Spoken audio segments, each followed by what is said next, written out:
everybody. It's impressive to see so many people here, given the difficulties of getting into WTM today.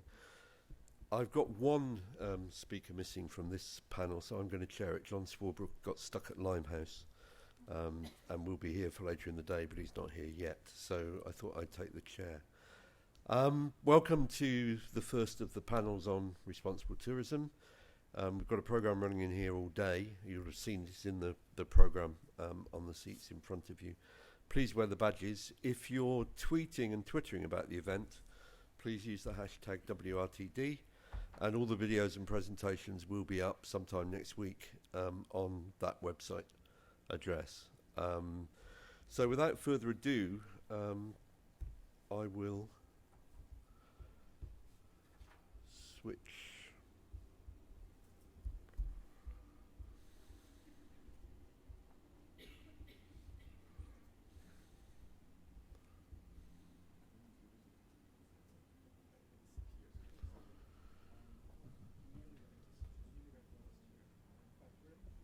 So the session, as you know, is on responsible tourism and wildlife. And what I wanted to do with my session is I'm going to talk a little bit about turtles, but I more wanted to place the debate, which I think will kick off when we get to the end of the presentations, in a context for you.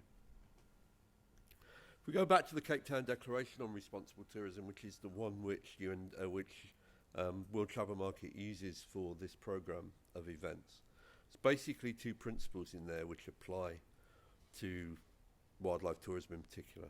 The first principle is of low impact, doing no harm, not causing damage, respecting the environment and other people's cultures. But the second one is about putting resources back into the conservation of species and habitat. And that can be in the form of money, which is probably the most useful, but also in terms of time with volunteering and so on. And sometimes companies make in-kind contributions of various sorts. Surprisingly little of that, actually, when you look at the data. A lot of talk about it, but not much of it. We're not focusing on that today. We're more focused on the do no harm issue. There's a piece recently in National Geographic with a rather fine photograph of part of what the problem is. I'm pretty sure that those tourists, both the photographer and the people on the elephant back, got no idea that what they're doing is is actually harmful to the animal. It's just a great experience, and everybody loves elephants. They like to be close to them. This is the alternative view. Don't ride them, but wash them. But again, of course, that elephant's been tamed, and I chose not to show you any of the photographs of elephants being tamed on the grounds it was way too early in the morning to inflict that on you. But if you look on YouTube particularly, you'll find lots of video of elephants being tortured so that they become tame. It is not a natural process unless the elephant is born in captivity as a domesticated animal. Its spirit needs to be broken before it can be tamed. That is what the process is about, and it's brutal. We've also saw last year here, actually I think next door, we had a session looking at wildlife and welfare, animal welfare, which was quite lively. And it was quite lively in part around the issue of orcas and the keeping of orca in captivity. And over the last year, we've seen some progress, from my perspective at least, on that issue. We've seen some decisions made in California banning the captive breeding of SeaWorld's killer whales, which may in the end see off SeaWorld. We'll see. But there's been a whole series of media campaigns around SeaWorld, and their share price has suffered as a result. To come to turtles. Now, some people tell me that the problem of tourism and turtles has been solved. We know the way in which tourists should interact with turtles. But I think these images, all of them recent, describe what the problem is. This is a highly intrusive form of tourism, which is still taking place around turtles. Now, it seems to me that there are two priorities in terms of tourism. Let me say, before we talk about that, though, that tourism is by no means the only threat to turtles. There's lots of others. Plastics in the ocean, capturing them as food, capturing them to turn them into byproducts of various kinds. But the two specifically where tourism has a big impact, apart from the purchasing of turtle memorabilia of one kind or another, is that beaches have to be in a natural and dynamic state in order for them to be of any use to turtles. So even just sweeping a beach, which is still remarkably common, can actually destroy the habitat for the species. And the nesting and hatching has to not be interfered with. Simple things to achieve, you might think. This is from the Daily Mail, and in a way, I think we're being helped a lot by the fact that the popular media in Europe particularly are taking up these kinds of issues now. This is a beach where it's still legal, it's a protected area, but it's still legal to collect turtle eggs. And when it happens, it doesn't happen on a small scale, as you can see. So there are two sets of issues, I think, which particularly affect turtles. The one is, if you like, the inadvertent impacts, the ones which happen because you change the way in which tourism functions in a place. At night, it's mostly lights and noise, some disturbance from partying on beaches. In the daytime, it's dogs, sports activities, and the shading of the eggs with towels and umbrellas, which people wouldn't necessarily think about. The eggs are hidden in the sand after all. But what you do when you do that is reduce the temperature that the eggs are at in the sand, and that means that they won't incubate in the normal way. That's bad enough, but what is even worse, I think, is the disturbance and the destruction which comes from people wanting to see the turtles. And they want to see them increasingly in quite intrusive ways. Now, the good news about turtles is that as a species, it's pretty easy to give generic advice. Despite the wide geographical range and the very big range of socio-cultural contexts, the hatchlings return to particular beaches, to particular patches of beach. So disturbance there wipes out a whole segment of the population. Gone, because you've destroyed the place where they come to reproduce. The similarities, though: 7 species, all facing similar threats from tourism. All sea turtles have similar activity patterns, and there's very similar human behaviour and interaction. So the professor from Vienna University that I'm working with on a paper on this says that the generic advice is therefore possible, uniform, easily formulated, and generally valid. So the issue is not about giving advice to tourists and tour operators about how they should interact with this particular species of wildlife. The problem is doing it.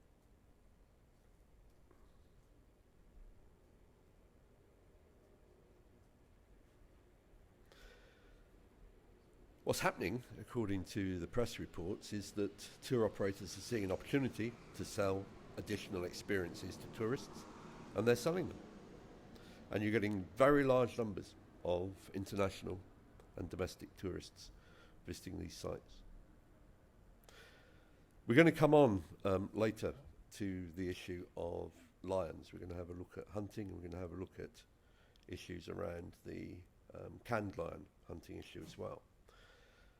We're beginning to see campaigns on in the media, on YouTube in particular, but also on Twitter and Instagram, about the treatment of animals, and occasionally of children, but there's more of it about animals than there is about children.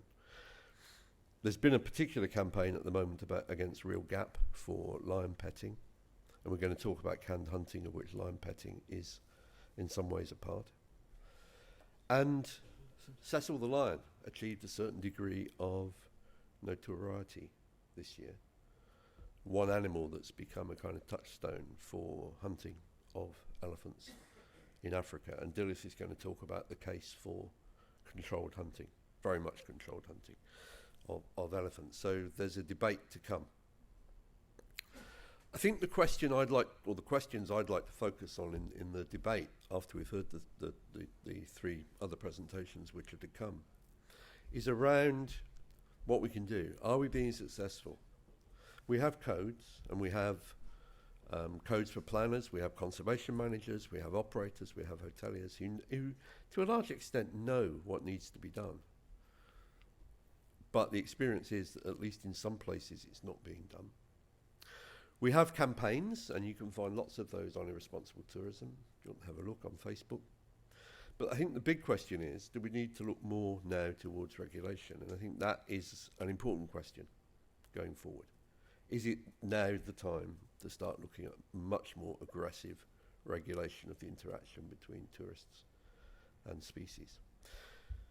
So with that as an introduction, I want to go over to Wilfred, who's going to talk about his operation, which is interesting because it's about tourism and a controversial species. Controversial in the way in which it's viewed in tourism.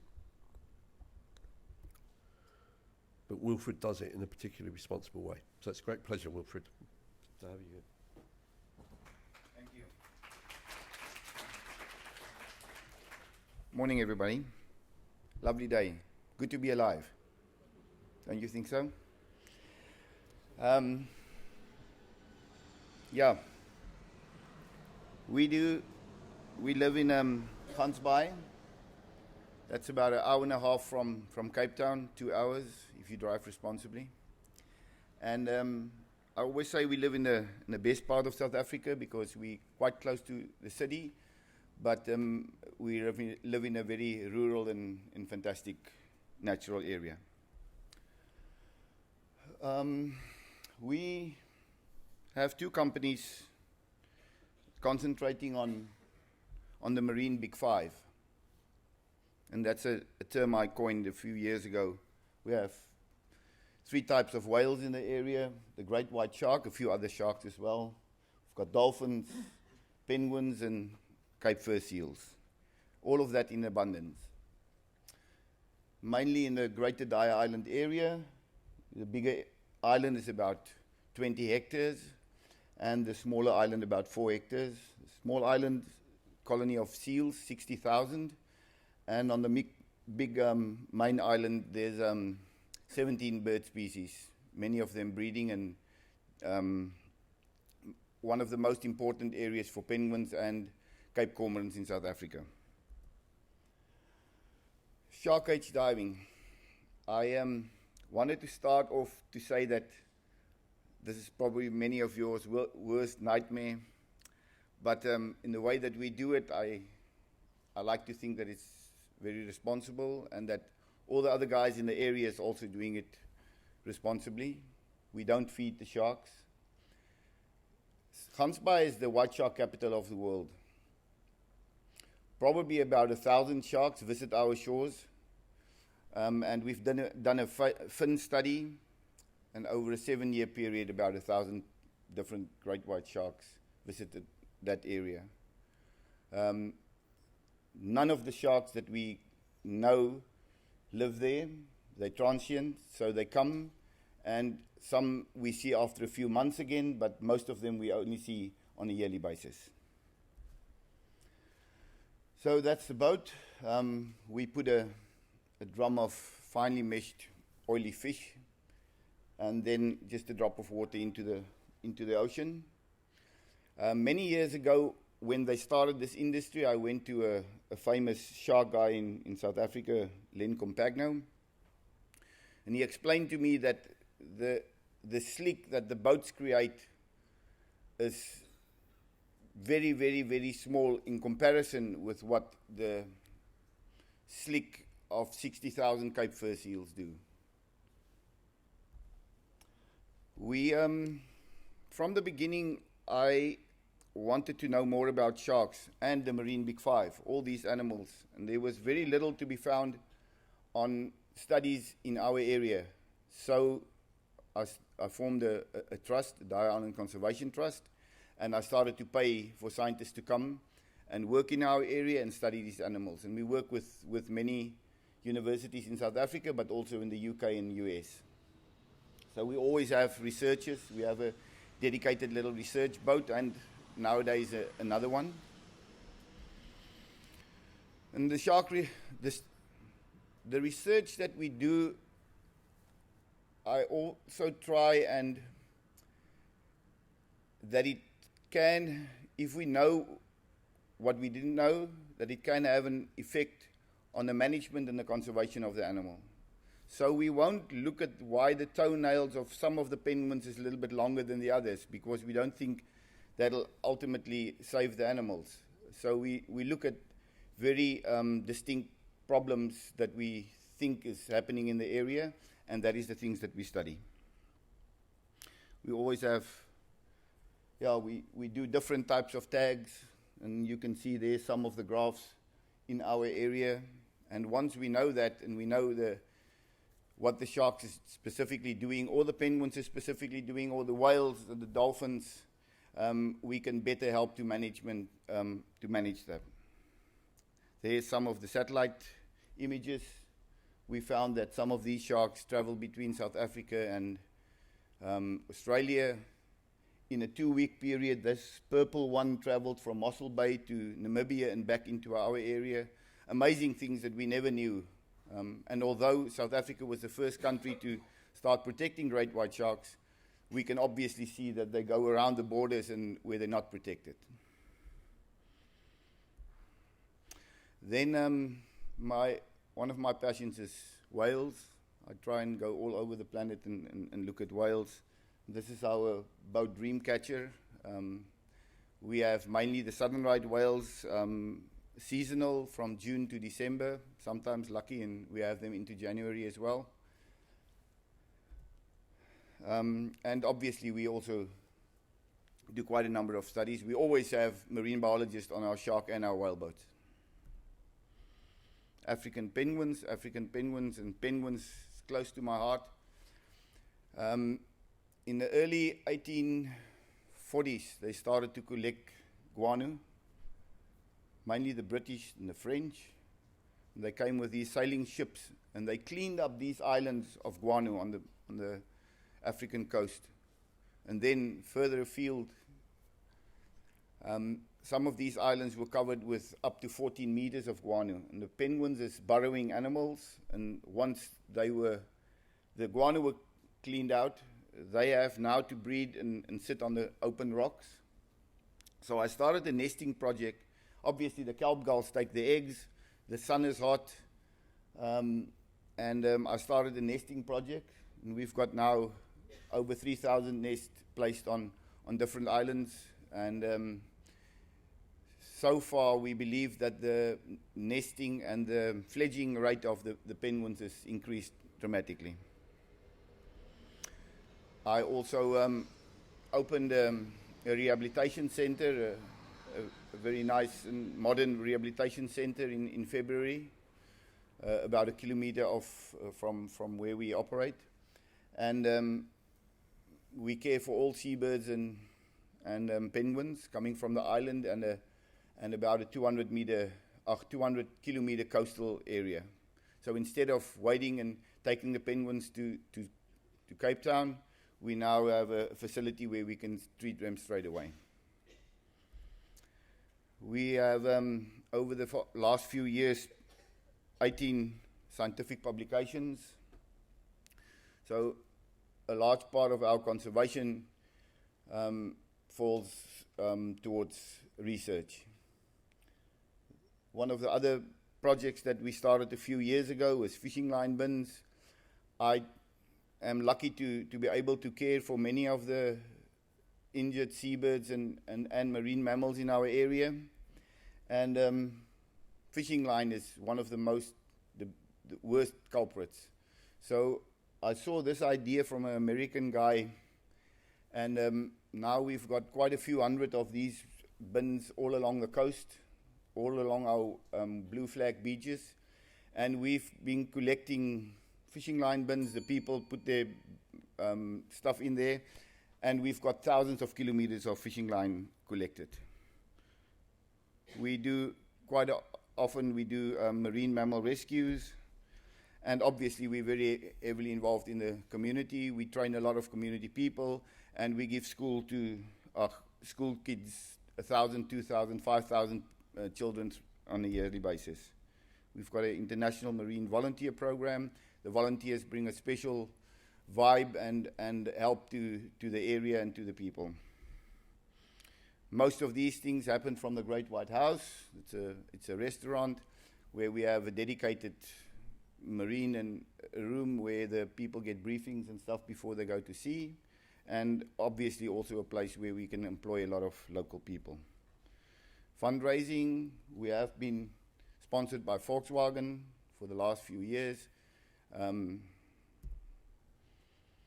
our company responsible tourism policy. Awards, we've been lucky to receive quite a number of awards through the years. We don't work to get rewards, but rewards is ultimately very nice to receive as recognition for what we do. And we believe that your choice makes a difference. Many people don't have the opportunity to be part of a program or a research or this or that, but if they choose right and choosing the right companies to go to, and these companies is responsible and they do these things, then their choice does make a difference. Thank you very much.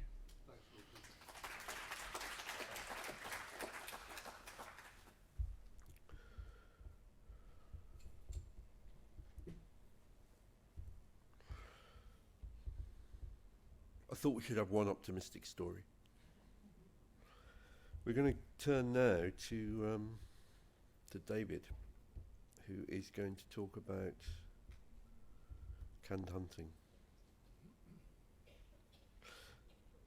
One of the things that's very interesting about canned hunting is the connection between the canned hunting and petting lions, which is sometimes difficult for people to understand, but I'm sure by the time we've got to the end of David's presentation, we'll fully understand that.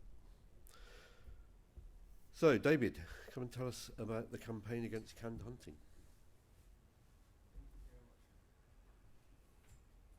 My very own little bit of real estate in South Africa is one of Wilfred's penguin houses. I would recommend if you want to buy one anytime. Thank you. Thank you. I'm David Nash from CATCH, the Campaign Against Canned Hunting. I'm not a scientist, and I don't run a tourism business, so my perspective is from that of an animal welfare NGO, but also from a regular tourist to Southern Africa. Right. Button. Yeah. What I'm going to cover is a few words about the Campaign Against Canned Hunting. We were asked to look at the pros and cons of tourism for conservation. So I'm going to give you a couple of examples of situations where conservation wouldn't exist but for tourism. So that's the upbeat stuff. Then for my con, I'm going to focus on what I've called the conservation bandwagon, particularly in the context of captive lion breeding. And last but not least, look at how tourism can minimize the cons and maximize the pros. Okay, so first of all, CATCH. We're a South African NGO with worldwide volunteer members. Our mission is simple: to stop canned lion hunting and captive lion breeding in South Africa. So, what is canned lion hunting? Well, it's not running around supermarkets hunting for this. It's really rather different. What captive lion breeding and canned hunting is, it's a multi-million-pound industry involving 6,000 lions in 200 reserves, raised by paying volunteers, petted by tourists, shot by hunters for $5,000 to $150,000. So, moving on to the pros, I said I'd say a few words about tourist-dependent wildlife conservation. So I'm going to take two examples. The first one is the Lower Zambezi National Park in Zambia, where I was fortunate to visit through Expert Africa a few weeks ago. It's a 4,092 square kilometre World Heritage Site that's famous for elephants. But it's been ravaged by poaching over the last few decades. You'll see the elephant population has dropped from 35,000 to around 2,000 over the last 35 years. What the lodges there have done is some years ago they set up an organisation called Conservation Lower Zambezi. The objective of Conservation Lower Zambezi is to provide support to the Zambian Wildlife Authority, who haven't got enough money and resources to carry out adequate anti-poaching patrols. So the circle is this. Tourists spend money on the lodges. The lodges, in turn, fund approximately 30% of conservation Lower Zambezi. Conservation Lower Zambezi then provides support to ZAWA, the Zambian Wildlife Authority, who in turn carry out a large number of anti-poaching patrols, which in turn keeps up the elephant conservation and hopefully keeps the numbers stable, they're understood to be, which in turn brings back more tourists who feed back into the circle. A different example I'm going to pick from South Africa is a private game reserve. This is a family-owned reserve in the Eastern Cape in South Africa in the Karoo. The challenge here was to turn 11 adjoining farms, which had been grazed by goats, sheep, cattle, and were covered in alien vegetation, into a game reserve of 300 square kilometres, involving 16 years of restoration. Samara is best known for Cheetah. This is Sibella, who was, until her recent death, Samara's iconic cheetah. She was born in the Northern Cape, a wild cheetah, captured by hunters, badly injured by hunting dogs, kept in a cage, and then eventually rescued by a charity. After 5 hours of veterinary surgery, she was rehabilitated and eventually relocated in this new reserve in South Africa. Cheetah conservation is very important. The numbers are down to about 600 in South Africa now. And the amazing thing about Sibella is that she's had 20 cubs, and she is believed to be responsible for 3% of the current South African wild cheetah population. But there's a wider picture to wildlife conservation than just the wildlife itself. Samara is involved in research, has a tracking academy, runs volunteer courses, education for local schools, community outreach projects, employs 65 local staff with an average of 4 dependents, so there's approximately 260 people supported by people who work there.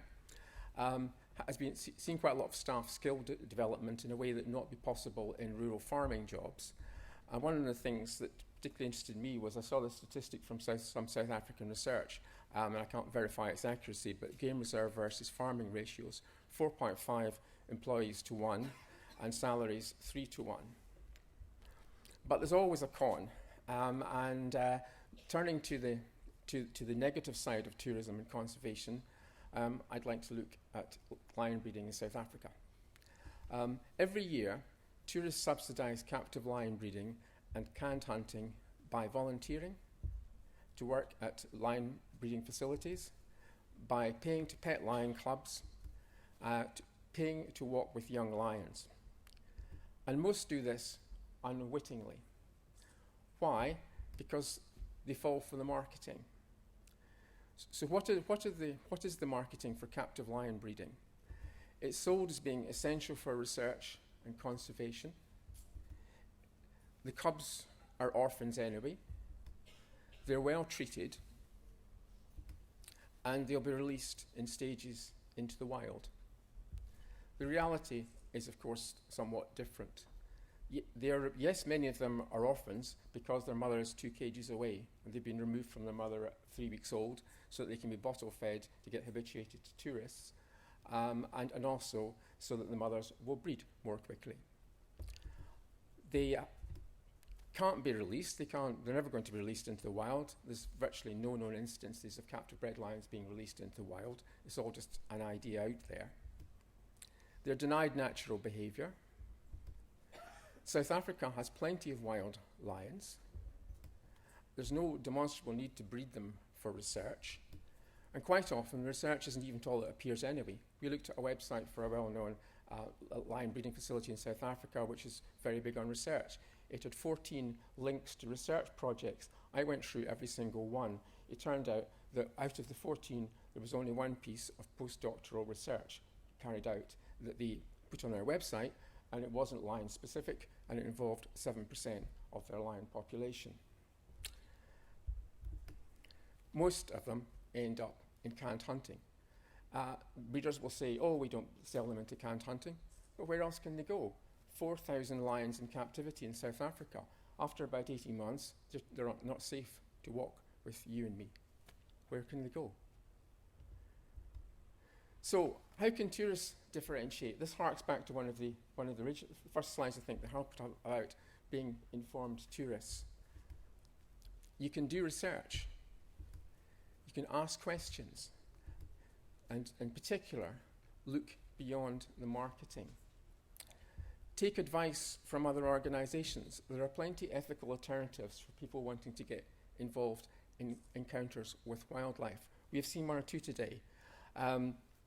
These are just examples that I know of. This is not a comprehensive list in any way. There are volunteering projects that are ethical. There are visitor experiences at sanctuaries, etc., etc. Do your research.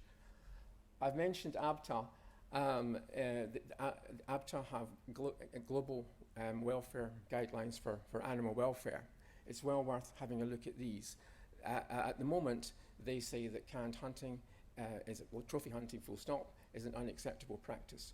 We're trying to persuade ABTA to go a step further and prescribe lion petting and walking with lions and other lion encounters as being unacceptable practices. So, thank you for listening. I'm going to leave you with a couple of lines from the Roar Zambezi, doing the only way I like to shoot my lions. So, thank you very much. Thanks, David.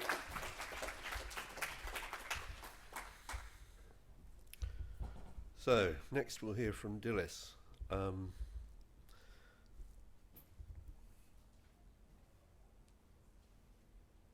It's quite an interesting reflection, Dilys, that I used to passionately believe in the conservation value of hunting. If I'm honest, I'm beginning to waver, but I'm pleased you're here. Thanks. Thank you, Harold. Okay, so I'm going to start with Cecil the lion. Harold introduced him at the beginning of this session. Hunting has always been something that divides the conservation community and stimulates debate and argument between the conservation community and the animal welfare community.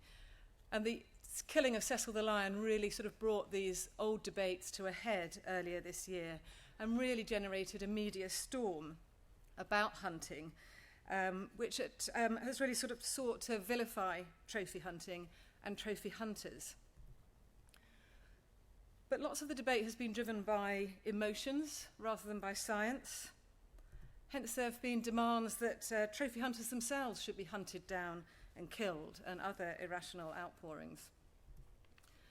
There's also been a conflation between poaching, which is a serious issue and high on the conservation and development agenda at the moment, and trophy hunting. They're not the same thing, but celebrities joining the cause and conflating them is not helping things. But they're neither are trophy hunters. They don't do anything for their own cause, posting tasteless photos on social media and being very bad and slow to condemn irresponsible enterprises. There is, however, lots of conflicting information about hunting and its role in conservation, and it makes it hard for concerned travellers to make informed decisions. So, for example, these are a couple of recent reports, one just out from the Humane Society of the United States, which claims that trophy hunting is driving the extinction of lions and other threatened species. Another paper that's just been published in the American journal, The Proceedings of the National Academy of Sciences, notes that it's a whole mix of factors that are threatening lions. Yes, poorly regulated trophy hunting is one contribution in some places, but far more significant factors are loss of habitat, retaliatory killings by local people to protect themselves and protect their livestock, and depletion of other species on which lions feed. So the US Fish and Wildlife Service also recently produced a report which says lions are not in trouble because of responsible sport hunting. In fact, evidence shows that scientifically sound conservation programs that include limited and well-managed sport hunting can and do contribute to the long-term survival of the species. Panthera, a conservation group for big cats and their ecosystems, also argues that trophy hunting gives African governments economic incentives to leave safari blocks as wilderness, and that hunting remains the most effective tool to protect wilderness in many parts of Africa. So this issue and this debate about the value of trophy hunting is not just limited to lions, but it also occurs with respect to elephants and other species which are subject to trophy hunting. So overall, the debate about trophy hunting is incredibly polarised. So you have this kind of thing, hunting trophies must be banned. And then you have this kind of thing, trophy hunting can save lions. And it's very difficult for people to weigh up the evidence. You know, who would you believe in this case? At the moment, the anti-hunting lobby is winning this debate, and its calls for trophy hunting to be banned are being taken up by a diverse range of actors.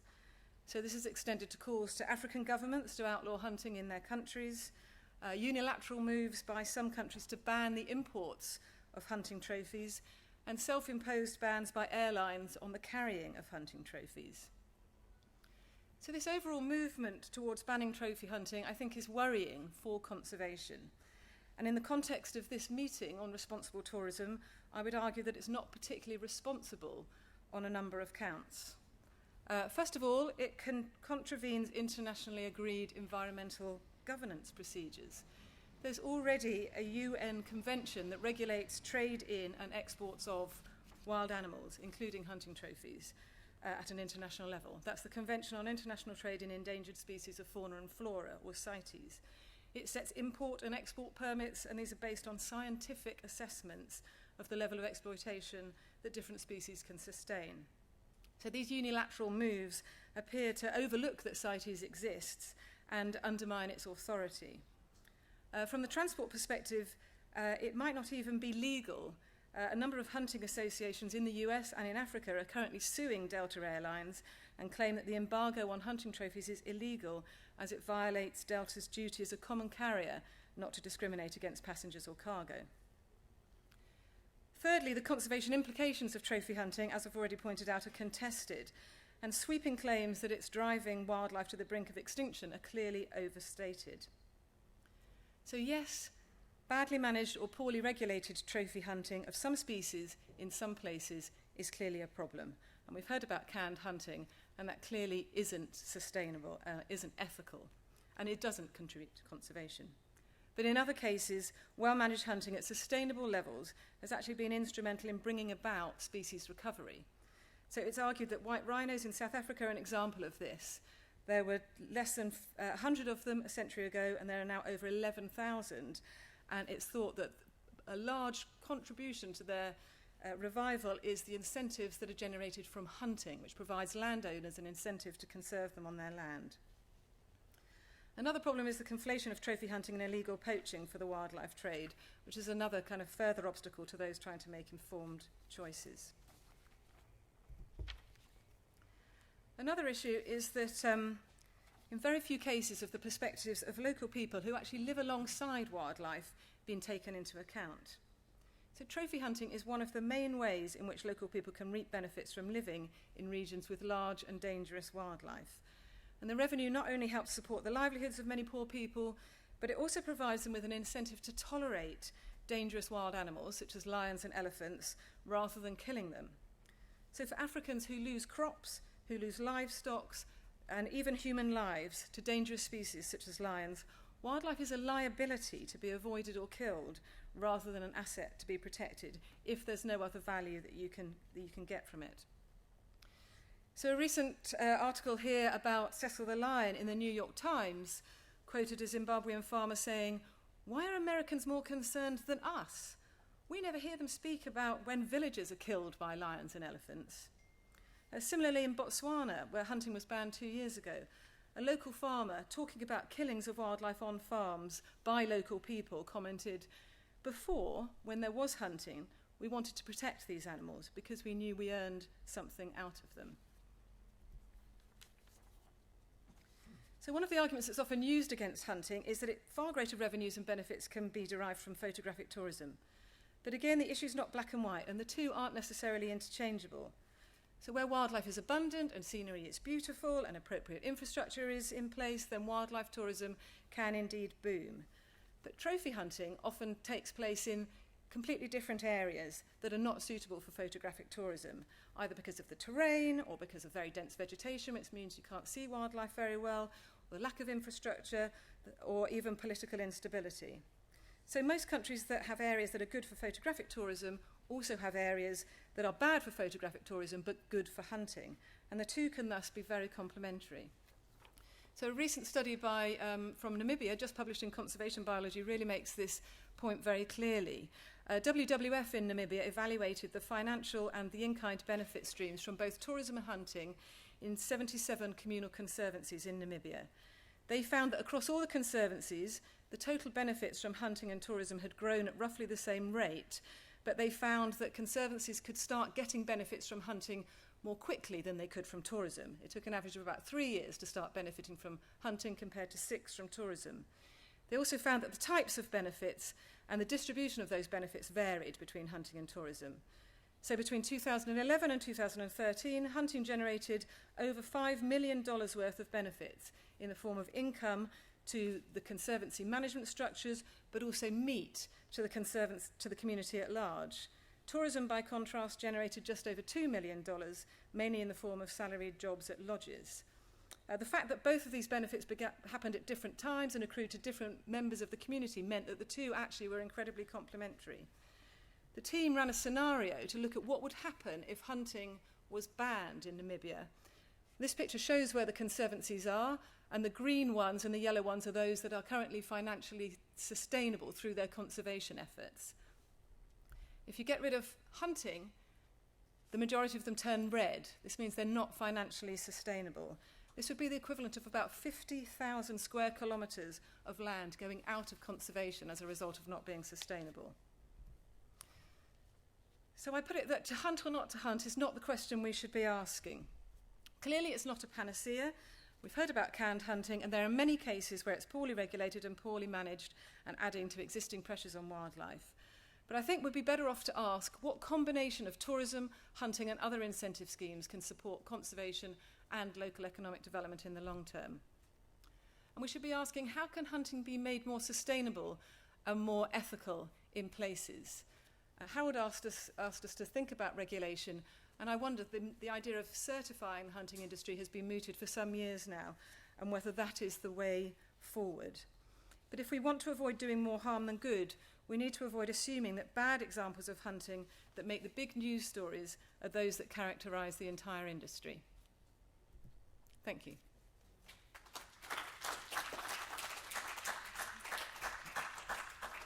Thanks very much, Phyllis.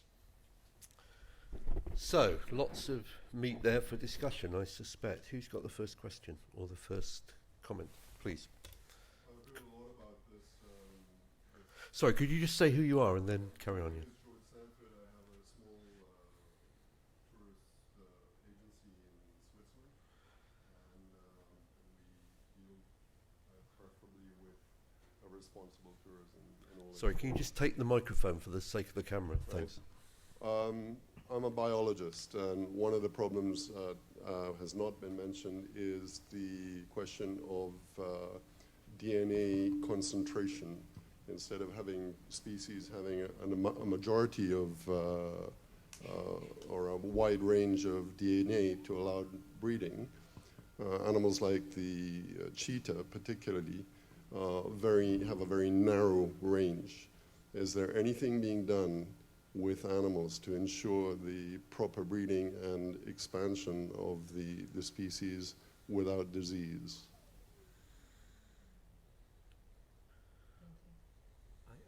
I can't comment on that in any detail other than saying that I know it's a big problem with cheetah. I can't remember the precise percentages, but it's there's about 50% more in breeding than, say, in lions. I'm not. I think the problem is a lot of these things are done at an individual level. For example, the game reserve I mentioned swaps cheetah with other reserves and so forth to try and widen the gene pool, and that happens quite a lot in South African national parks with lions and so on. But I can't comment in any more detail than that, other than saying it's a well-known problem.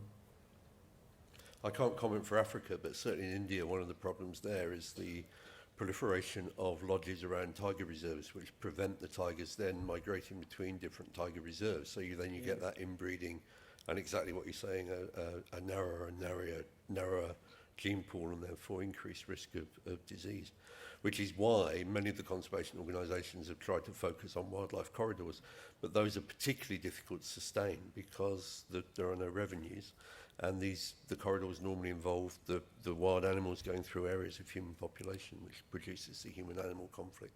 So it's a very intractable and difficult problem. David.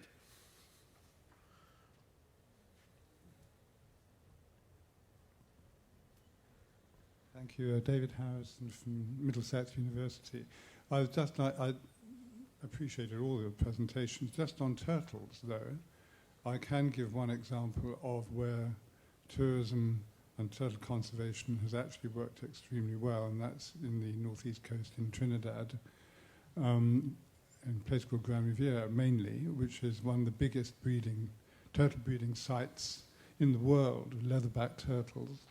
And over the last few years, the arrival of turtles, which is quite unprecedented and for reasons which nobody really understands, has actually enabled people in a village which has actually been on the decline for 40 or 50 years to get a new lease of life and possibly to turn its whole development around.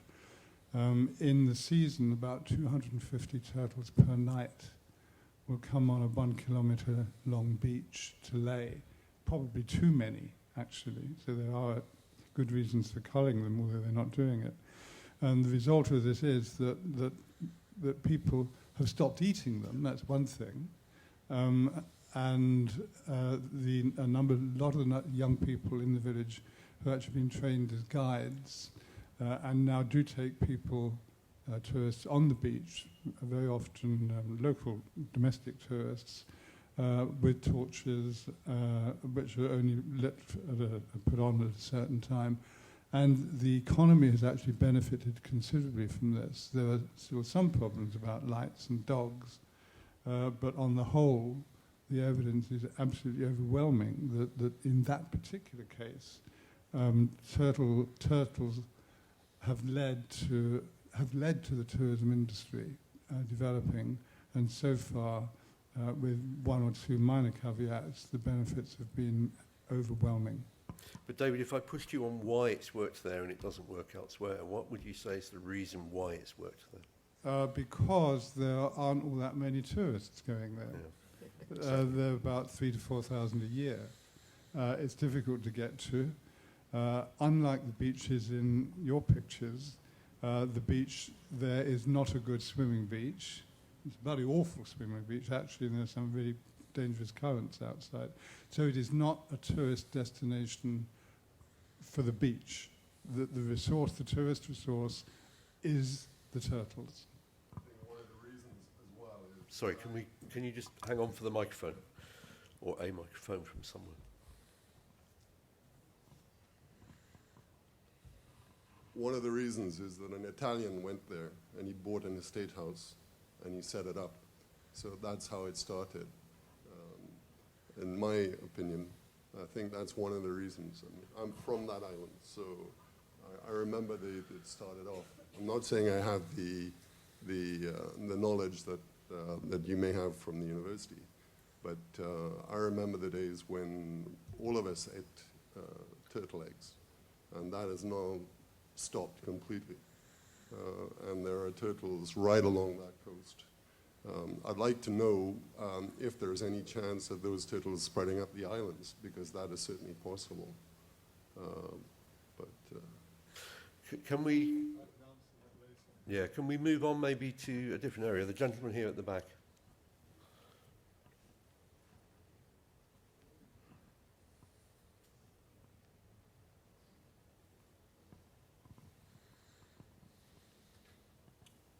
Hi there. I have a travel company that specialises in trips to see tigers. Would you say asking the combination of tourism and trophy hunting stimulates the wildlife trade and in turn is actually detrimental to tourism?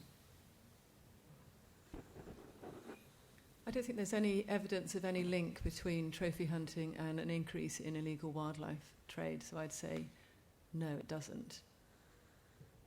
But I agree with you that illegal wildlife trade is detrimental to tourism because it's depleting tourism assets.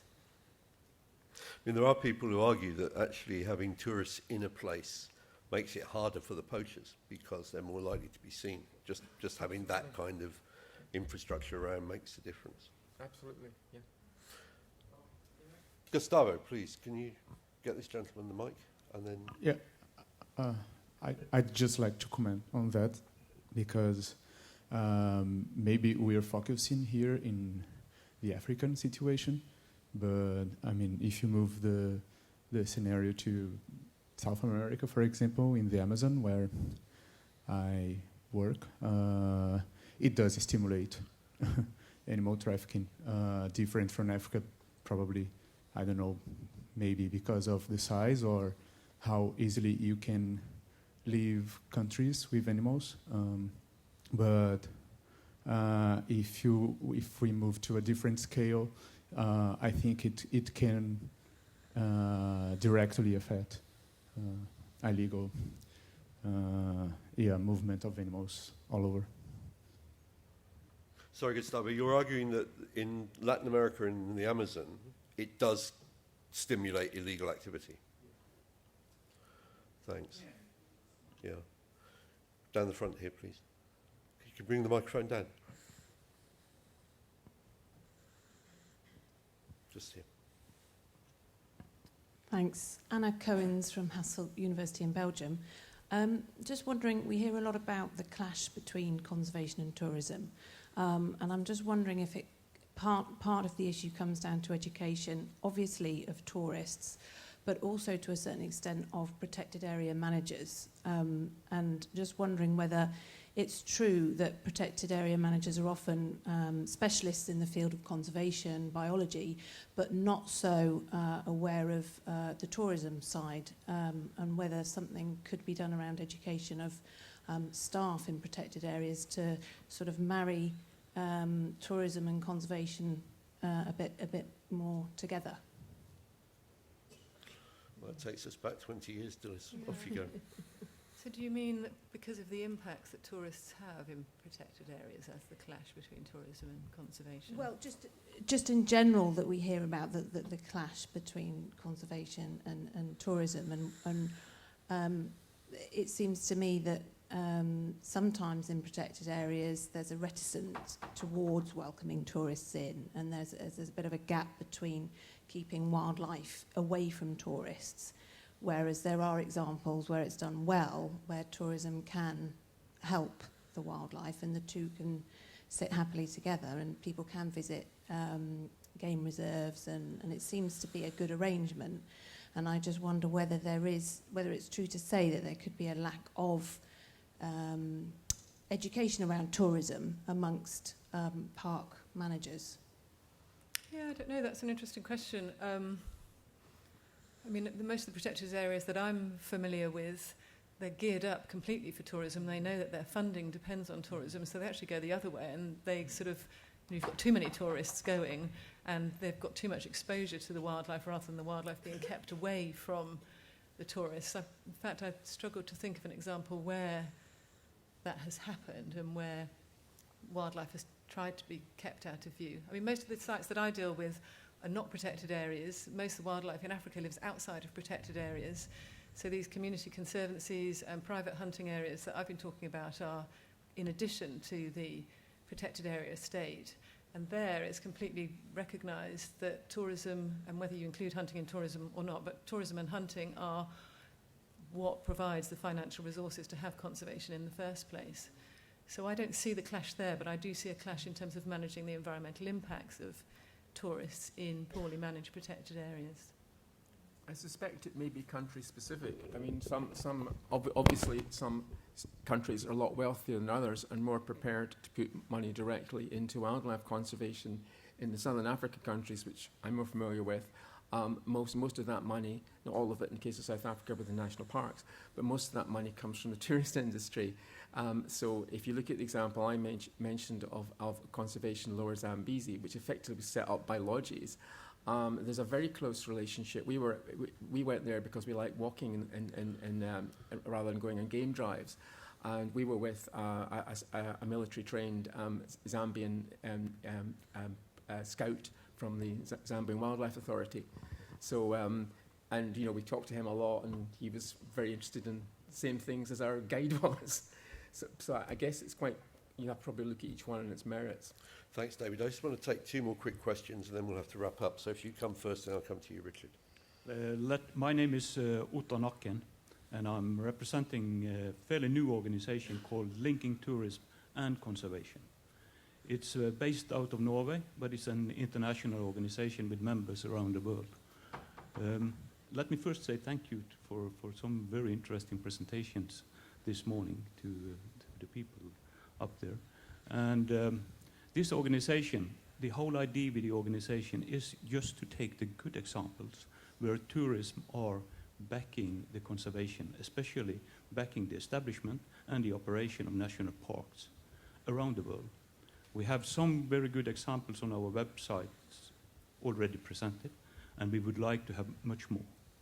As I said, we have members around the world. We collect examples, not only in Northern Europe, but also in Latin America, and we are also trying to collect in Africa and other places.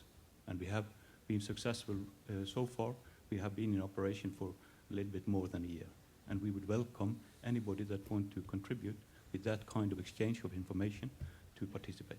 If you let me have the contact details, I'll put them up on the website. Yeah. Richard, please. Yes, thanks very much. Richard Denman from the tourism company. We're consultants in sustainable tourism. I'd also like to thank you very much, actually, for the presentations, really stimulating and interesting. Just a little observation, I think, just listening to this, and I increasingly feel over time that it's very hard to generalize, and we can find lots of really good examples locally where tourism is supporting conservation and others where it isn't, and often the context is very different. So I think actually making generalizations is sometimes hard. In thinking about what we should be doing and how to make a difference, in the presentations we heard a few references made to information and education, to specific codes, to certification, and to increased regulation. And I just wondered whether the panel has any thoughts about, across that spectrum, where they would put the emphasis for making a difference, or are we talking about a mixture of all Wilfred, 4? do you want to go first, Wilfred? We, in South Africa, there's not a lot of certified agencies specifically for responsible tourism. But we, in South Africa, use fair trade, and it's a very specific certification, and it's audited. There's many that's not audited, which obviously then makes everybody look good, but in South Africa, and it helps for us to in our marketing efforts, because people knows the mark, and they would more easily contribute and support. David, do you want to go? I'm a lawyer, so you might think I'm pro-regulation, but the big problem with regulation is enforcing it. For example, I think I'm right in saying that there's a Northern Cape government conservation offices in South Africa. I'm talking they recently didn't even have a fax machine. You can have all the regulation in the world, but there's nobody there to enforce it. It doesn't actually amount to anything. It is worth reflecting on the fact that the tourists are there. Yeah. Delise. I would say probably the most important thing I would emphasise at the moment is information and education, particularly with respect to the role of trophy hunting in conservation. And I think, as I pointed out in my presentation, there's a huge conflation of terminology around trophy hunting, regular hunting and poaching. There's also a huge conflation of taking one bad example and applying it to the whole industry, and you just get really misinformed statements coming out from all over the place. We were just talking earlier before the session started that a Dutch minister at the moment is campaigning to ban trophy hunting on the basis of its links to illegal wildlife trade and so on and so forth. And if you read her statement, it's a complete jumbling up of all sorts of different issues. You're exactly right that it's not possible to make a generalisation from one place to another, and I think that's where we really need to emphasise the better awareness and better education, that there are good examples and there are bad examples, and we need to do what we can to emphasise the good and reduce the bad. And perhaps that's where certification can come in. I agree with that up to a point, Dilys, but I think, and to be honest, you have got me back on track. You're okay. I'm agreeing with you that there is a role. But what worries me is that there's an awful lot of public information out there about canned hunting, and yet there are still companies selling, volunteering, spending a lot of money to go and stroke lions. It's very clear you don't need to do much research to discover what a dreadful practice that is. And there are even more companies who still encourage people to go and take photographs of captive lions and to walk with lions. And I worry about whether we can actually ever make enough progress through information and education to make the change. But the South African government are highly unlikely to ban it in the short term. So the most that we can try and do is raise awareness amongst tourists, and affect the financial model by cutting down the revenue. Yeah. But that does come back to rather more than just education and information. It means that campaigning is vital. Yeah. We've run out of time. I'm sorry about that. It's been a really interesting first session. The next session in here is on child protection. And my fear always when we go in that transition is we go from a well-filled room like this to about 3 people. I hope that's not going to happen today. If you are not staying for the child protection